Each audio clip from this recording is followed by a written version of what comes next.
Hi friends, good evening. Friends, आप सभी का हमारे यूट्यूब चैनल में स्वागत है।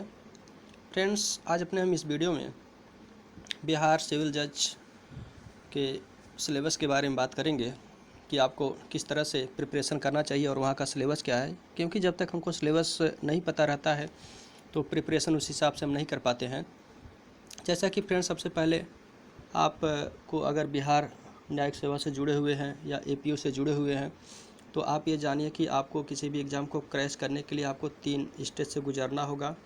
अर्थात पहला आपको प्री देना होगा, ऑब्जेक्टिव टाइप का क्वेश्चन होगा। सेकंड नंबर आपका मेंस देना होगा, रिटन एग्जामिनेशन होगा। और जो तीसरा है आपका, जिसको कि इंटरव्यू बोलते हैं, इंटरव्यू कहते हैं, ये आपका पर्सनालिटी टेस्ट होगा।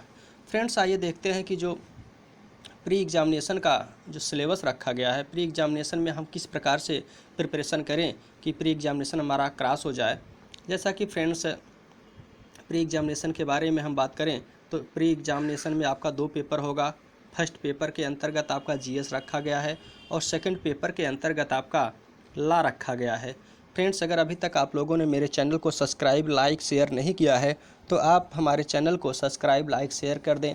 जैसे कि आप सब्सक्राइब करेंगे तो आप हमारे हर नोटिफिकेशन को आसानी से प्राप्त कर सकते हैं और आप हमेशा हमसे जुड़े रह सकते हैं। तो फ्रेंड्स, जो आपका जीएस का पेपर होगा, जीएस का पेपर आपका 100 नंबर का होगा। उसके बाद जो आपका लॉ का पेपर होगा, लॉ का पेपर आपका 150 नंबर का होगा। जीएस में आपको क्या करना है फ्रेंड्स, जीएस में आपको जीएस के अंतर्गत फ्रेंड्स आपको general knowledge with current affair के साथ आपको जीएस देखना पड़ेगा। उसके बाद जो आपका करंट उसके बाद आपका साइंस को देखना पड़ेगा। इसमें आपको 4 सब्जेक्ट पे ध्यान रखना होगा।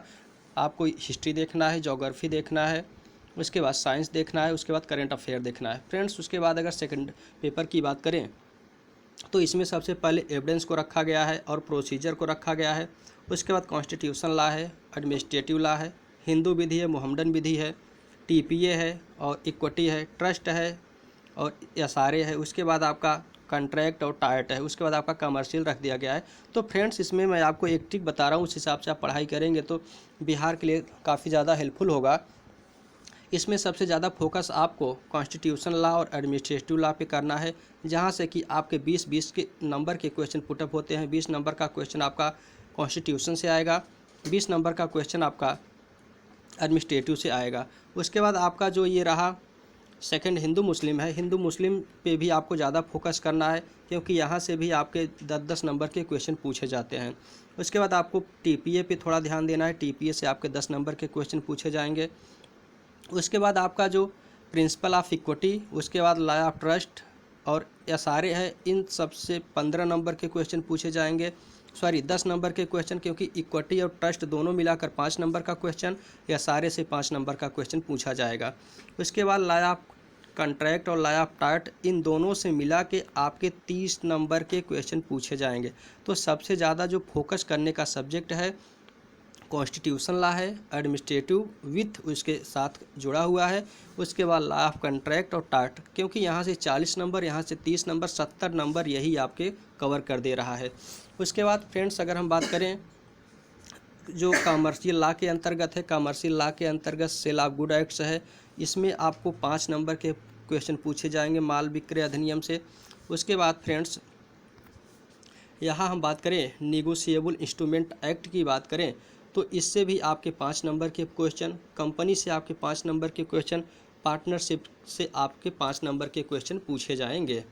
यहाँ से तीनों मिलाकर आपके 15 नंबर के क्वेश्चन पूछे जाएंगे और 5 नंबर वहाँ से अर्थात कॉमर्शियल से टोटल आपके 20 नंबर के क्वेश्चन आपके कॉमर्शियल से पूछे जाएंगे। फ्रेंड्स, ये रहा आपका प्री। उसके बाद जब हम मेंस की बात करें तो जो मेंस एग्ज़ाम होगा, सेकंड स्टेप जो आपका आप प्री क्वालिफाई कर लेंगे तो आपका मेंस का एग्ज़ाम होगा। मेंस एग्ज़ाम को भी आपको 2 पार्ट में डिफाइन कर दिया गया है, डिवाइडेड कर दिया गया है, जिसमें कि एक कंपलसरी पेपर होगा, दूसरा आपका ऑप्शनल पेपर होगा, जिसको कि आप के पास ऑप्शन रहेगा चूज करने का। तो जो कंपलसरी पेपर होगा इसमें आपका पहला जनरल नॉलेज का होगा, 150 नंबर का होगा। उसके बाद जो सेकंड पेपर होगा जनरल साइंस का होगा, ये आपका 100 नंबर का होगा। जो तीसरा पेपर होगा इंग्लिश का होगा, ये आपका 100 नंबर का होगा। जनरल हिंदी होगा आपका 100 नंबर का होगा। लॉ ऑफ एविडेंस और प्रोसीजर रहेगा, ये आपका 150 नंबर का होगा। फ्रेंड्स यहाँ एक चीज़ जानना बहुत ज़रूरी ये है कि यहाँ पे जो मेंस में मेरिट बनेगा वह केवल कंपलसरी पेपर में वह केवल जनरल नॉलेज को पेपर को इंक्लूड किया जाएगा, जनरल साइंस को इंक्लूड किया जाएगा, लॉ ऑफ एविडेंस और प्रोसीजर को इंक्लूड किया जाएगा, न कि हिंदी और इंग्लिश को। हिंदी और इंग्लिश को केवल आपको पास करना कंपलसरी है, इसके नंबर को आपके मेंस के एग्ज़ाम में इंक्लूड नहीं किया जाएगा।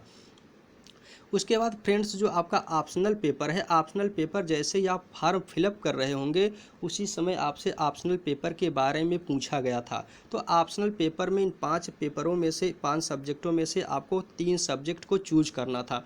तो जिसमें से आपने जिन 3 सब्जेक्ट को चूज किया है उन्हीं 3 सब्जेक्ट को आपको ऑप्शनल पेपर में उनका पेपर देना होगा। जैसे आपने अगर कॉन्स्टिट्यूशन एडमिनिस्ट्रेटिव लॉ को चूज़ किया है तो इसको आपको 150 नंबर का क्वेश्चन देना होगा। हिंदू मुस्लिम चूज़ किया है तो इसको देना पड़ेगा 150 नंबर का। उसके बाद टीपीए अगर चूज़ किया हुआ तो ये पेपर आपको देना पड़ेगा। लॉ ऑफ टार्ट आपने चूज़ किया है और कॉन्ट्रैक्ट चूज़ किया है तो ये आपको देना पड़ेगा 150 नंबर का।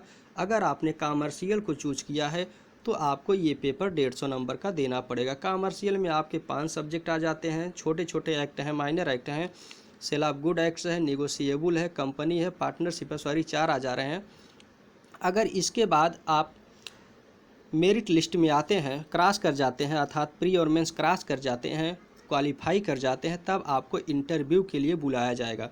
इंटरव्यू का जो मार्क्स है वो 100 नंबर का है, जिसमें अगर आप 100 नंबर में जो भी कुछ नंबर प्राप्त करते हैं उसके बाद फाइनल मेरिट लिस्ट में आपका नंबर आ जाता है, तब आपको फाइनल सिलेक्शन में आपका नंबर आ जाता है तो आपका फाइनल सिलेक्शन क्लियर हो जाएगा। तब आप बिहार न्यायिक सेवा में अपने भविष्य के लिए आप पूरा जितना जोर लगाना चाहते हैं उतनी अच्छी तरह से आप बिहार न्यायिक सेवा में अपनी सेवा दे सकते हैं। Thanks for watching friends. आपको हमारा ये वीडियो कैसा लगा आप हमें कमेंट बॉक्स में ज़रूर बताएं।